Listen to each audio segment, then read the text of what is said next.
Greetings, Inland CESA chapter members. Please stand by for an important message from your president. Did you see that? I managed to get an intro video from a Southern board member the last time the state board met. Videotaping is contagious. Keep sending them to me and I'll work them in as I do my president's messages for you. So, hello Inland Region members. For those of you who are on the general membership meeting call on Monday, we always appreciate you making the time to dial in. In an effort to try to keep all of the membership as up to date as possible, just in case you couldn't be on, I'd like to share my next president's update with you. In the earlier board meeting on Monday, there were several actions taken. Our treasurer, Eric Hawley, announced that our taxes are filed. Thanks, Eric. He also gave us our account balances. As you can see, we have a little money, so it's time to spend that on some things to try to help our chapter gain strength. The board authorized the purchase of Zoom.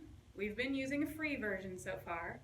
With this new paid version of Zoom, we'll be able to have up to 100 slots for a web meeting with videotaping options, which should come in handy for those who can't attend the meetings. We'll maybe even use it from some webinar type trainings.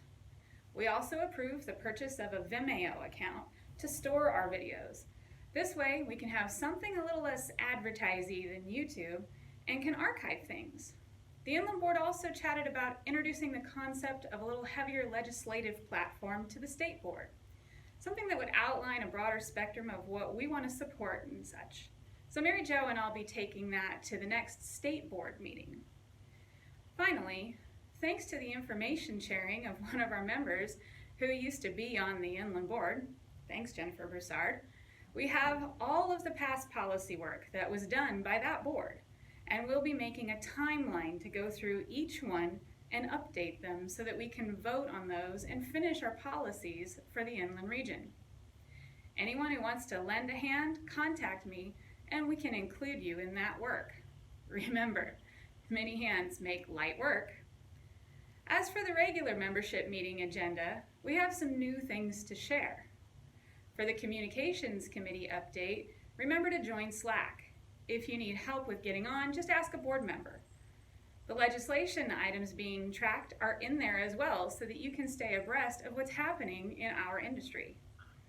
For training and education, we're trying to join the members of that committee to the SEMS training technical group to try to give an opportunity for both teams to work together on projects that are statewide projects. One of the first opportunities for you is to vote on the new look and feel of statewide emergency management curricula coming from CSTI.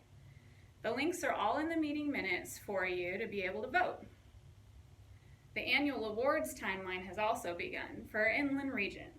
Be sure to use the award submission form that's linked in the minutes to submit an award nomination for a person or team that you think we should highlight in CESA.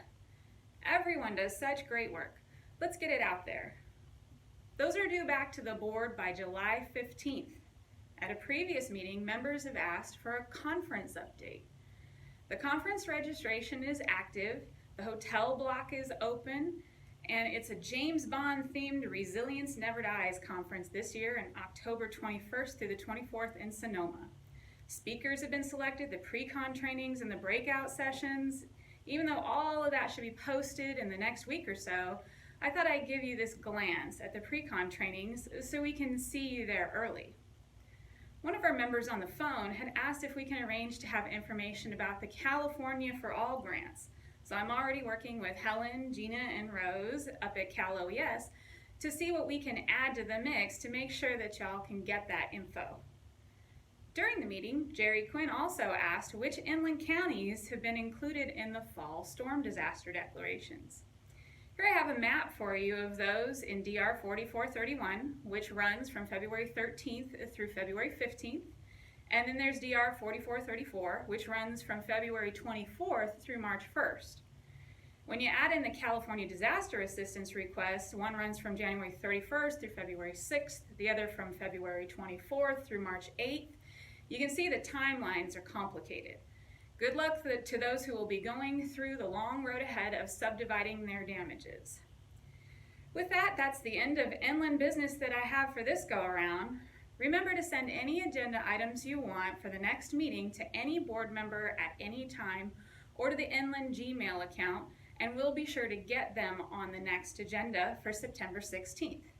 I hope to hear y'all on the phone for the last meeting before the conference.